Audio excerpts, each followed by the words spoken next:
Pulezidenti Agataliikonfuufu Museveni akutte olunaku olwokubiri nga anoonya akalulu akanambuza mbuyinza mu bitundu by'erango mu kulonda okugenda okubeerawo ng'ennaku z'omwezi 14 omwezi ogw'Agatonnya omwaka ogujja. Akalulu era akanoonyeza mu disitulikiti okuli Alebutong ne Otuke nga yonna bamwaniriza mu ssanyu. Ab'omu disitulikiti zino zombi kitegeerekese nga baakaweebwa ensimbi ezisula mu bihumbi 21 okweggya mu bwavu mu nteekateeka za gavumenti ez'okwekulaakulanya ez'enjawulo. Abakulembeze erango nga bakulembeddwa mu ssente wa NRM mu disitulikiti ya Alebutong Robert Ocheng batendereza obukulembeze bwa Pulezidenti Museveni nga n'abaana enzaalwa okuli Nampala wa gavumenti Yamusoni Obuwa abawadde emirimu. Your Excellency, we also want to thank you for the appointment of our son, Honorable Yamusoni Obuwa, as the government chief whip, which we highly appreciate. Nebaziza Pulezidenti olw'enkulaakulana ereeteddwa ewaabwe omuli okubazimbira ekisaawe ekyakibwa stadium nga baagala abazimbira oluguudo olugatta Alebutong kulira nga luyita Aloy. Akibwa Stadium construction is already ongoing. Our humble pledge to His Excellency President Museveni as the district is the issue of roads, majorly Alebutong, Aloy, Lira. Nampala wa gavumenti era nga yamyuka ssente wa NRM mu bukiikakkono bw'eggwanga Yamusoni Obuwa yogedde ebirungi ebiri erango n'asiima Pulezidenti yo kubataasa ku bakalamojja abanyagangako ebisolo byabwe nga kati bafuna ku buweerero. Even the cattle rustlers from Karamoja, you handle them, Your Excellency. We want to thank you as the Commander-in-Chief of the UPDF for doing that.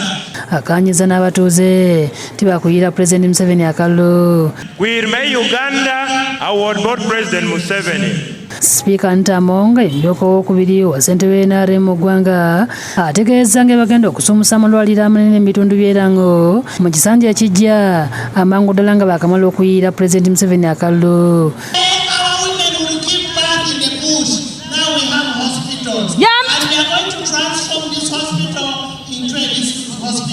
The district you have was given by NRM. What more do you need from NRM? NRM oye! Pulezidenti mu kwogera kwannyonnyodde engeri gye yalwanyisaamu omuzigo gw'obususuzi mu magye ne mu ggwanga okutwaliza wamu oluvannyuma lw'okujja mu buyinza. And the consequence of those divisions, you know them, how many people died, soldiers who were killed, the soldiers, actually Langi soldiers who were killed by Amin, the Western Islanders who died, you know, the elders here know the story. We don't believe in division of tribes. Agamba nti n'enkola ey'okulengeza n'okunyooma abakyala nayo byadibizibwa nga ensonga lwaki abakyala bangi baava emmanju nga bayitimuse nga ne mu Parliament bakiikirirwa. How many women were in Parliament in 1962? I think there were only 3. That's why you hear we try to bring up everybody, because everybody is valuable. Pulezidenti ayogedde ku nkulaakulana ey'awamu gye yazaako omwali okuyinza amasanyalaze, amazzi amayonjo, okukola enguudo era nga amenya enguudo ez'enjawulo ezizikolebwa erango. Then now we have just almost finished the road from Rwenkunyu, Apach, Machine Port, Apach, Lira, Ogur, Puranga. Ategeeza nti ebitundu by'erango ne Karamoja byalinga mu kibululu nga tebalina masanyalaze ng'ebiseera bye Uganda yalimu amasimu emitwalo 23 gokka kyokka nga mu kiseera kino amasimu gatuuse ku bukadde 28 ng'omuntu asobola okuwuliza munne w'ayagalira. When NRM came into government, we had 23,000 telephone lines.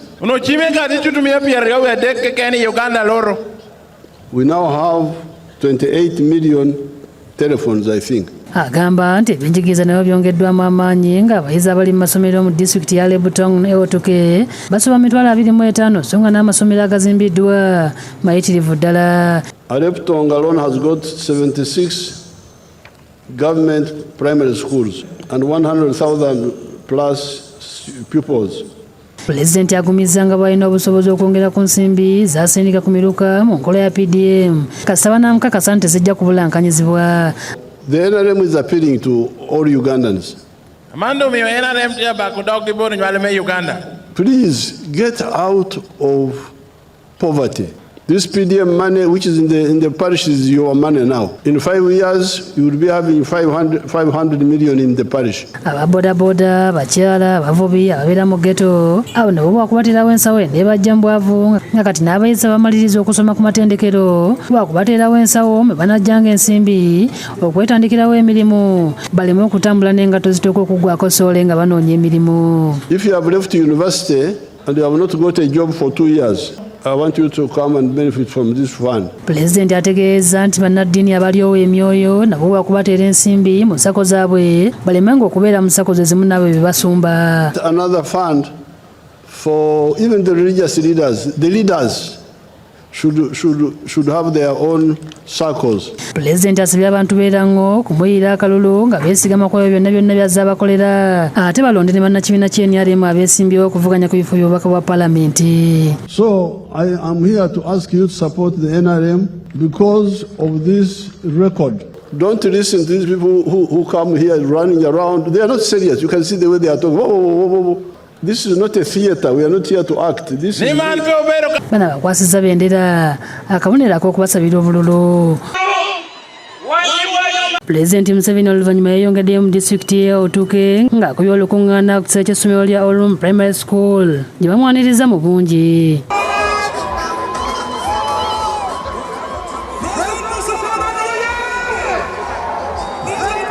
Pulezidenti ategeeza nga bagenda okuteeka essira ku mafuta agazuulibwa mu kitundu kino era nga ajja kuyambako mu nkulaakulana. with the oil.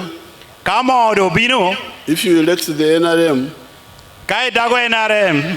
we shall use the oil money to deal with the roads like this one you are talking about, to deal with the railway, with the electricity. Oluvannyuma akwasiza bendera abayita muvuganya ku bifo by'obubaka bwa paalamenti ku kkaadi ya NRM.